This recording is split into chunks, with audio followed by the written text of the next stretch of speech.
Shalom. Welcome back to Code Searcher. Okay, this is the table. It's giving me, or actually the actual one that's brought so much spiritual attention. There's this one right here. It's obvious that there are elements about that don't want this information given to you, but you're going to get it here. And now, I'm going to blow this up so you can see this. This is FEMA camps. It's the original search term. And I want this nice and big for those rabbis that say that there are no codes in the Tanakh. Because this is a 19-letter sequence. For the most part, the prophets, a lot of this right here is Psalms and Proverbs. But the thing is, when we're talking about a cylinder, the Father decides what the size of the cylinder is. He's going to put a code. And we're looking at Scripture wrapped around this cylinder. In each one of these verses that you see highlighted, chapters and verses, He intended for this to be in this table. That is a very complex code system that He has designed. Why? He didn't hide things from you, folks. He hid it for you to reconcile the lies of men and the doctrines of men that's crept in, and to reveal those things that are hidden that He wants to reveal. This is not a crystal ball, folks. This is like an ephod. It is an ephod. The code says it was, says it is. The original term I found is FEMA camp. It's here 18 times, and this is the one I chose to look at. But there are extensions to it that it grows it to a 19-letter term or phrase. We have here sitting at calfing the top is death. These 4 letters here with the mem, the aleph, the hey, and the lamed is TENTS. So you have death, TENTS. The land, there's death again, death in the land. You also have a land here, the haaretz. So death, TENTS, and FEMA camp, inhabitants. Here's the term. Make no mistake, folks. This can happen. And with high probability, probably will happen. Yet there's a promise. The very last verse that I find in this matrix is a promise. But I also see a pattern here of judgment and promises. Judgment on one side and promise on the other. And we'll back it back out, and then we're going to look at some of the terms that are in here. And then we'll look at the verses. Because this is clear that we're being warned.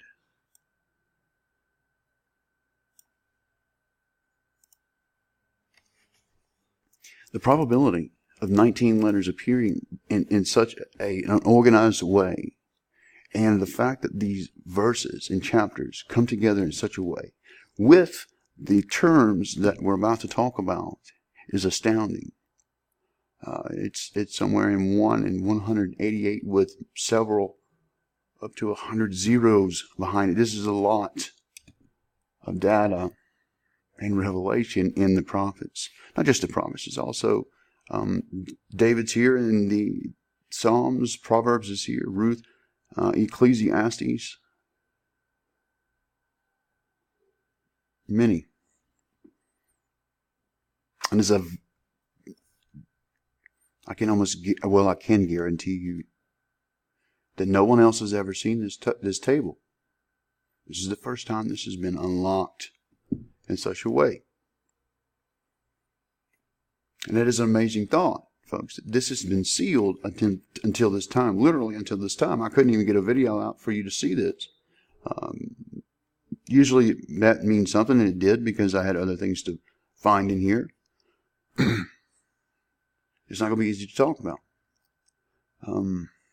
War is in here more than 3 times. Usually the pattern's been 3, but it is clear it is here 8 times in the plain text. It is also here 3 encoded in the ELS. We have once in this verse, and then twice bouncing off itself on that mem right there. Mem, you see in the black letters, and then in the blue letters, same ones. It's pivoting and bouncing off that mem there. The United States, right there with Nephilah, the collapse or the fall. We have a Holocaust in the white letters in that verse there. Famine and starvation coming together on the Resh. Also down in the plain text, right up under the Bet and the United States is famine. Martial law, all in one line. You can see with those 3 letters and the 4 in green, martial law, all in one line. Nibiru, which I believe is the binary star system that's going to cause wormwood. And chapter 8 of Revelation, you see Nibiru in the plain text. This is an amicus effects. It does not appear there normally. The end of days, the Achret Hayamim, Yom Yahuwah, the day of Yahuwah, and Obama. Obama's in here. Russia is also in here. China, excuse me, China, Russia, United States, Canada. They're all there. I kept it to a minimum so that it doesn't congest the actual table, because this applies really to the whole world. Listen, FEMA camps are not just in the United States. This is a global system. The whole world has collaborated. It's called a beast system. Okay, it's not just America. America is a part of the beast system. It is in the beast. It is the beast. That's why it's not mentioned in prophecy. It is part of the beast. From out of the beast. From out. And I think that's in the Latin motto somewhere. From out of comes one or something. I think it's in the presidential seal. I don't know. Out of many comes one. And yeah, it has. Is the great white hope going to save us? Trump? I don't know, folks. The code look like he gets clipped. Will he make it in there? I don't know. It shows that he's definitely the nominee. We have an invasion here. His name is definitely there as a nominee. He is independent money, folks, but there's a greater conspiracy going on, and it will not be stopped. No matter how much money you have. So there's a high probability that someone will try to get him. I also see a Holocaust here as well, in the blue. This is serious here. Let's just get into the verses, because that's the bulk of this work, is what is said in the verses. In the first place,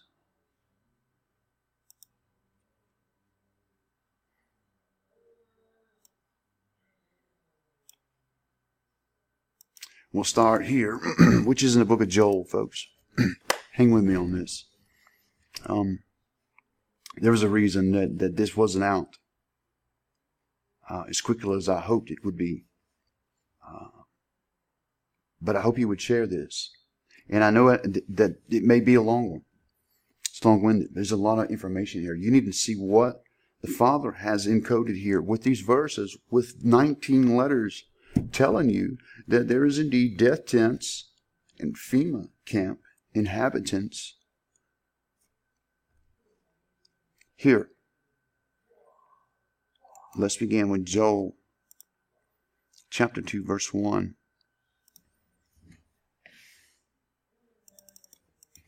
Blow ye the trumpet in Zion, and sound the alarm in my holy mountain. Let the inhabitants of the land tremble, for the day of Yahuwah cometh, for it is nigh at hand. A day of darkness and gloominess, a day of clouds and thick darkness, as morning spread upon the mountains, a great people, and a strong. And there hath never been like, neither shall be any more after it, even to the years of many generations. A fire devour before them, and behind them a flame burneth. The land as the Garden of Eden before them, and behind them a desolate wilderness. Yea, and nothing shall escape them. The appearance of them is as the appearance of horses. As a horseman they shall run. Like the noise of chariots on top of mountains they shall leap, and like the noise of the flame of fire that devour the stumble, as a strong people set in array, a battle array. Before their faces the people shall be in much pain. All faces shall be gathered in blackness, and they shall run like mighty men, and shall climb the wall like men of war, and they shall march every one on his ways, and shall not break their ranks, neither shall one thrust another. They shall walk every one on his own path, and when they fall upon the sword, they shall not be wounded. And this next verse is Micah chapter 3, verse 5. And some of them I may back up and get you the whole context, folks, like this. Hear ye, I say, I pray to you, heads of Jacob, and ye princes of the house of Israel, is not for you to know judgment? Who hate the good and love the evil, who pluck off their skin off of them and their flesh from their bones. Think about FEMA camps, concentration camps, people starving to death, famine in the land. Who also eat the flesh of my people and flay off their skin from them, and they break their bones and chop them into pieces, as for the pot, and as the flesh within the cauldron. Then thou shalt cry unto Adonai, but he will not hear them, and he will even hide his face from them at that time, as they have behaved themselves ill in their doings. Thus says Yahuwah concerning the prophets who make my people err, that bite at their teeth and cry, peace. He that putteth not into their mouths, and even prepare war against him. Therefore night shall be upon you, and ye shall not have vision, and it shall be dark unto you, that ye shall not divine. And the sun shall go down over the prophets, and the day shall be dark over them. Then shall the seers be ashamed, and the diviners confounded. Yea, they shall all cover their lips, for there is no answer from Elohim. And let this be a warning to you that want to jump on YouTube. But the program and spread strange fire. Divine lies. This next one is Zechariah chapter 4, verse 1. And the angel that talked with me again said, and wake me, as a man that waketh out of his sleep. And what was about to happen here, folks, is there's an enigma being revealed. Some may recognize this as being the two witnesses, the two olive trees. One is a natural, one is a wild. So he is being shown, Zechariah is being shown. I'm hoping you will be seeing a pattern here, because another critical event after this takes place. And he said unto thee, what seest thou? And I said, and I looked, and behold, a candlestick of gold, with a bowl upon the top of it, and his 7 lamps thereon, and 7 pipes, and to the 7 lamps which are atop thereof. He sees in a menorah. He sees his menorah, okay, a lampstand, with 7 pipes on there. All right, and going from the 2 trees is a bowl that sits. And 7 pipes come from these trees, and they bring the oil, and the oil is mixing and going into the menorah, okay? The wild olive and the natural. That is the picture being shown here. And 2 olive trees by it, one on the right side of the bowl, on the right side of the bowl, and another upon the left side thereof. And so he answered and spake with the angel, and talking with me, saying, What are these, my Adonai?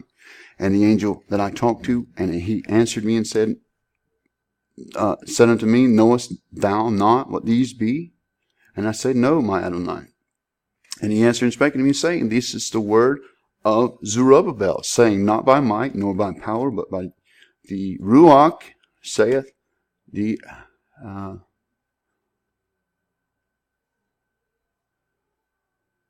Adonai of Sabaoth. Then he answered, wait a minute, I'm losing my plate because I can't hardly see. Who art thou, O great mountain, before Zerubbabel? Who thou shalt become a plain. And he bring forth the headstone thereof, crying, say, Grace, grace unto it. Excuse me. This next verse, it is also Zechariah. Excuse me. This one. Which is chapter 13. Notice where we are. And his feet shall stand in that day upon the Mount of Olives. We're right at the beginning of chapter 14. Which is right here. Here's what I got highlighted. The Mount of Olives will be over here. But let's read what's in, 13:8. And it shall come to pass that in all the land, thus saith Yahuwah, 2 parts to him shall be cut off and die, and a third shall be left therein. There's always a remnant. And I will bring the third part through the fire, and will refine them as silver is refined, and will try them as gold is tried, and they shall call upon my name. Hear that, folks. Call upon his name. How can you do that if you don't know his name? I will hear them, and I will say to them, It is my people, and they shall say, The Adonai is my Elohim. Behold, the day of Yahuwah cometh, and thy spoil shall be divided in the midst of thee. For I will gather all nations against Jerusalem to battle, and the city shall be taken, and the houses raffled, and women ravished, and half the city shall go forth into captivity, and the residue of the people shall not be cut off from the city.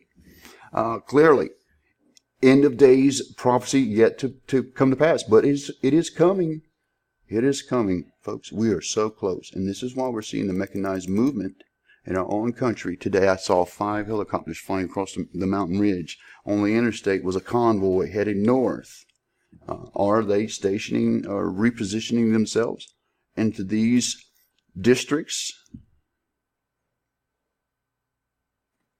I want to pause right here just to point some simple facts out, folks. Walmart has some of the most sophisticated facial recognition systems in it when you come through the doors. Not all, some in the major cities. Now, the reason for this is very diabolical. Before you even come to the register and pay for your goods, they already know you because of your face.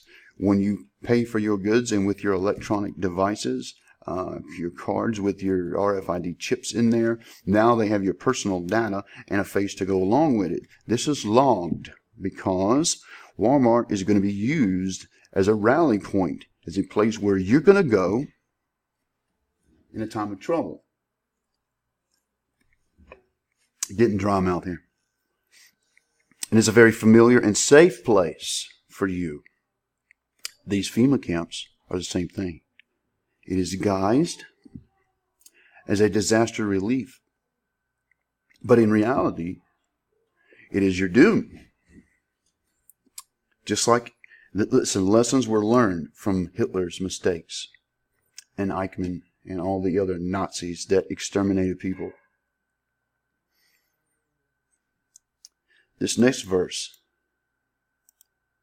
is in Psalms 9. 9:13 is where we'll start. And here's what the word says. Have mercy upon me, O Yahuwah. Consider my trouble, which I suffer of them that hate me.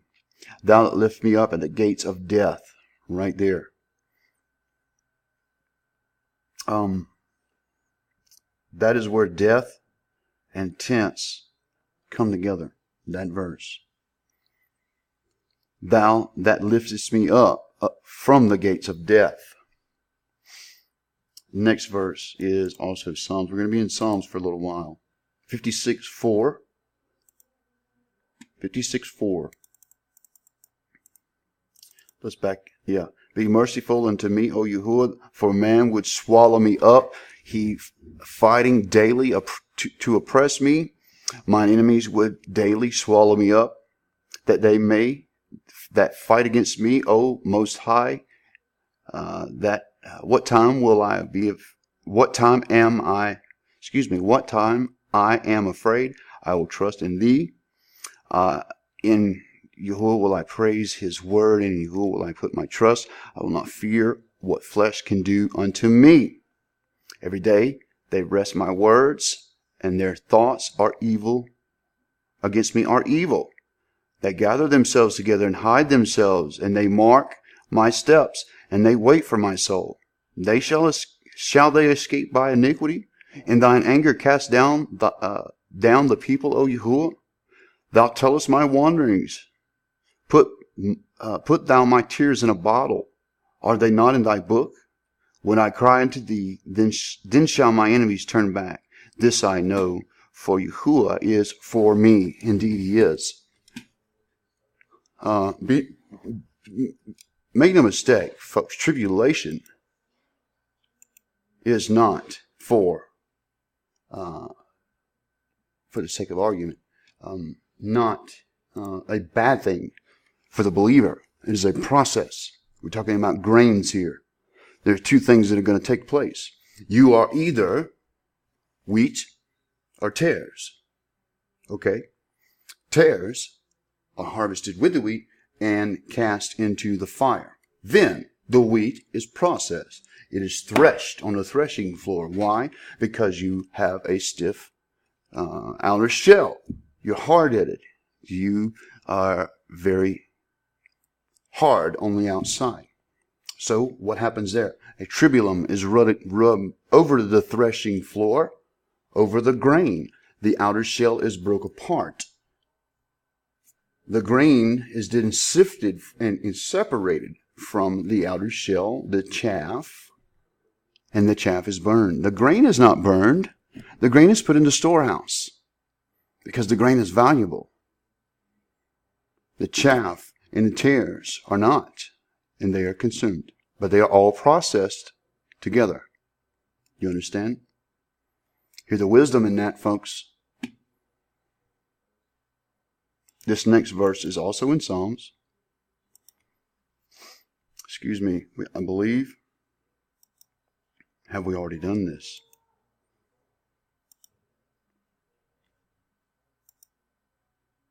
Yes. So, we are now in this verse, which is 101. Let's just back it up and read from verse 1.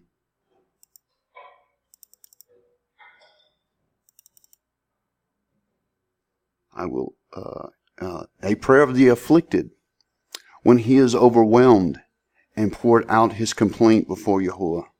Hear my prayer, O Yahuwah. Let my cry come unto thee. Hide not thy face in the day when I am in trouble. Incline thine ear unto me in the day when I call. Answer me speedily. For my days are consumed like smoke, and my bones are burned as in a hearth. Sounds like Auschwitz. My heart is smitten and withered like grass, so I forget to eat my bread.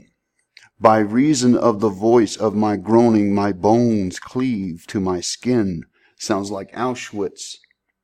I am like a pelican in the wilderness. I am like an owl of the desert.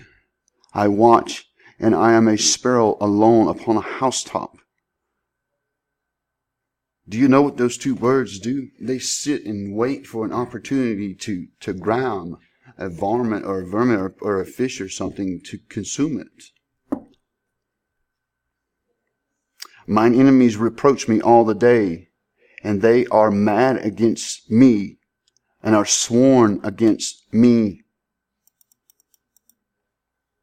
Because of thine indignation and thy wrath, for thou hast lifted me up and hast cast me down.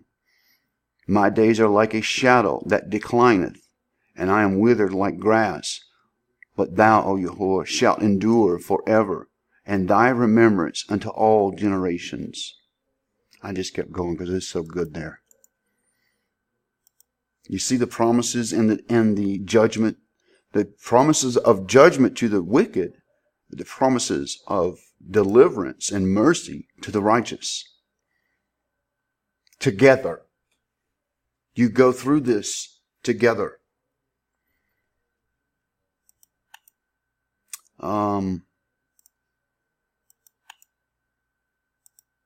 Psalms 111, 7 is where we are. Let's back it up.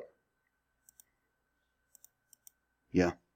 Praise you, Yahuwah. I will praise the Adonai with my whole heart in the assembly of the upright and in the congregation. The works of Yahuwah are great, sought out of all of them that have pleasure therein. His work is honorable and glorious, and his righteousness endureth forever.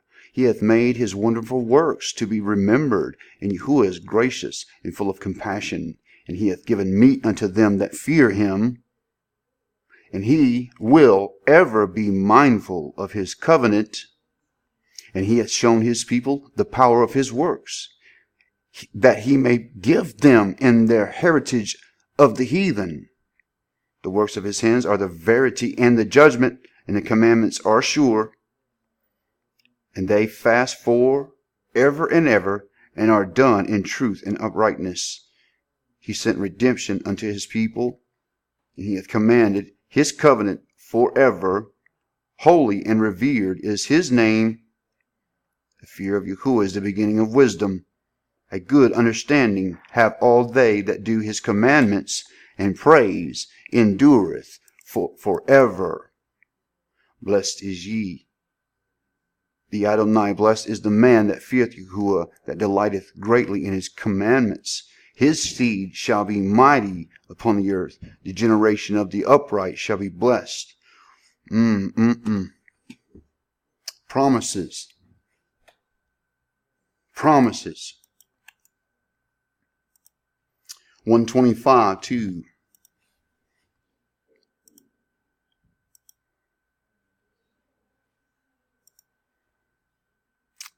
Then was our mouth filled with laughter, and our tongue with singing.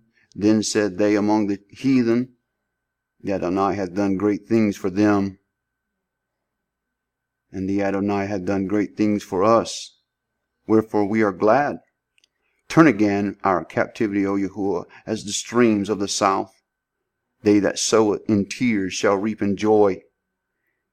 He that goeth forth in weeping, bearing precious seed, shall double less come again with rejoicing, bringing in sheaves with him.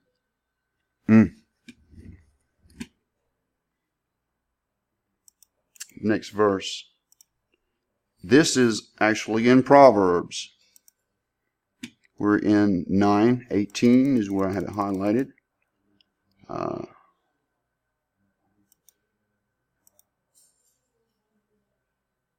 He knoweth not that the dead are there. Here we are.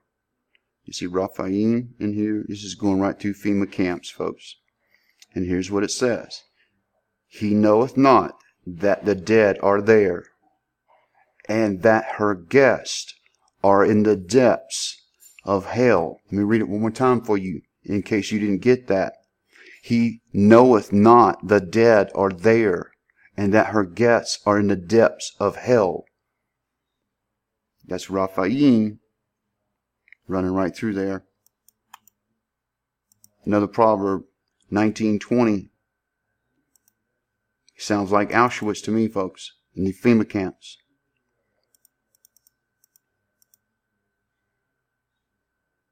a man of great wrath shall suffer punishment. For if thou deliver him, yet thou must do it again. Hear counsel and receive instruction, that thou mayst be wise in thy latter end. The desire of a man is his kindness, and the poor man is better than a liar.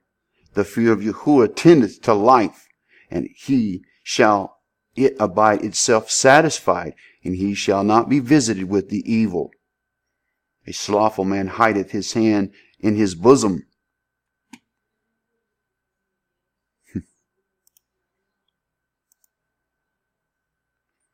And will not such as a thing to his, and bring such a thing, and will not so much as bring it to his mouth again.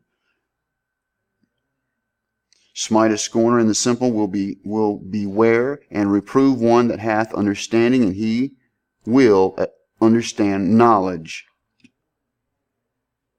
I just kept going, but they're just so good. There is wisdom here in these tables to glean from. Now the last verse, latter end right there. That's why I had it highlighted. Latter end is in there. But right at the bottom of habitations is Lamentations 4:16. The anger of Yahuwah hath divided them. He will know, and this is running right through the United States and the fallen. He will no more regard them. They respected not the persons of the Kohanim, and they favored not the elders. As for us, our eyes has yet failed for our vain help. In our watching, we have watched for a nation that could not save us.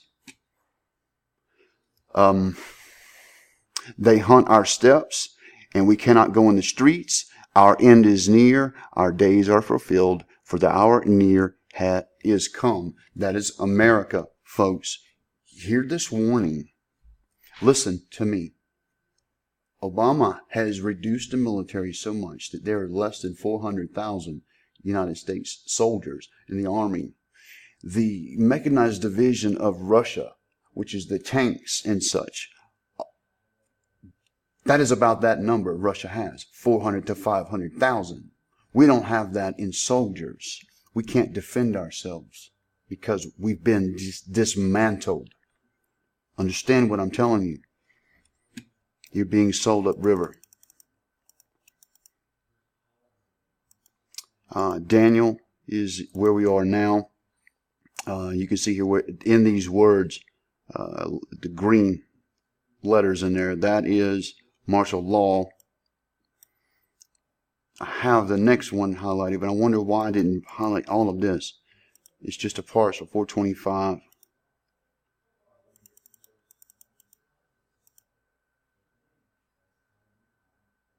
And all this came upon King Nebuchadnezzar.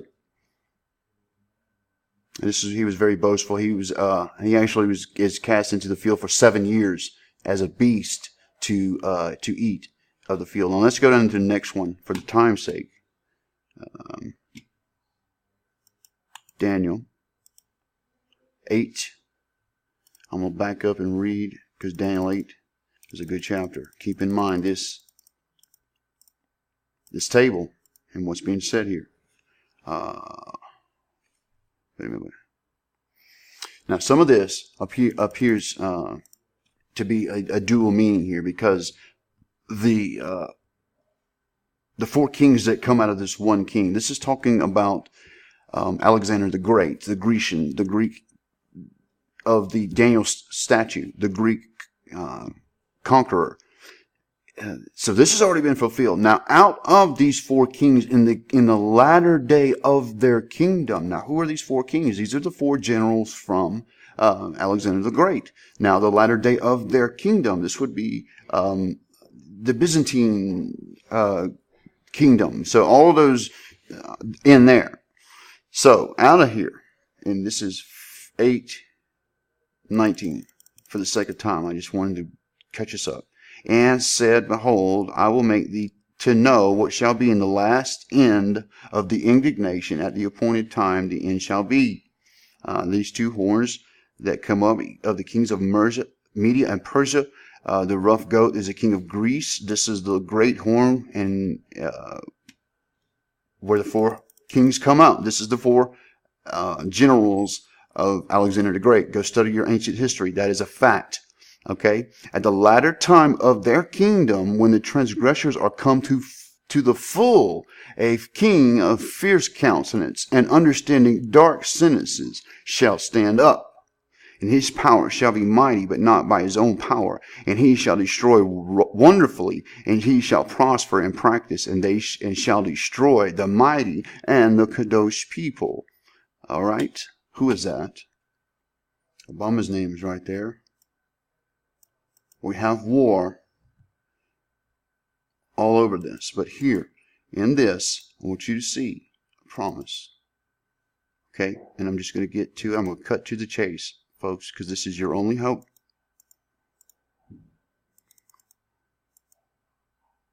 And we're in 2 Chronicles. And I'm going to start at 13. If I shut up heaven, that there be no rain, or if I command the locusts that devour the land, or if I send pestilence among my people, if my people, which are called by my name, shall humble themselves and pray and seek my face and turn from their wicked ways, then will I hear from heaven, and I will forgive their sin and will heal their land. That is the promise. Will we come to that point, folks? I don't know if there's going to be a revival. Well, you know what it takes to have a revival? It takes anguish. It takes a nation to get on their face. Not to just show up on Sunday to your social club and give a good clap offering to the Lord because He's worthy. No. It means getting on your face and saying, Abba, this country walked away from me. We've murdered babies. The wicked reign. Have mercy on us. I can't do this alone, folks. It is killing me to do this. I'm going to make a video after this, and I want you to watch it. Especially those that are committed to truth and codes and the hidden things. I'm going to give you an opportunity to make a difference, to help. So take this video, please share it, spread it around, because this is a warning from the Father, encoded before the foundations of the earth. It is not an accident. This is here in this. Not an accident, folks. This country is in deep trouble. Deep trouble. And it is eerily similar to what was going on in Europe before World War II. Shalom. May Yeshua bless you.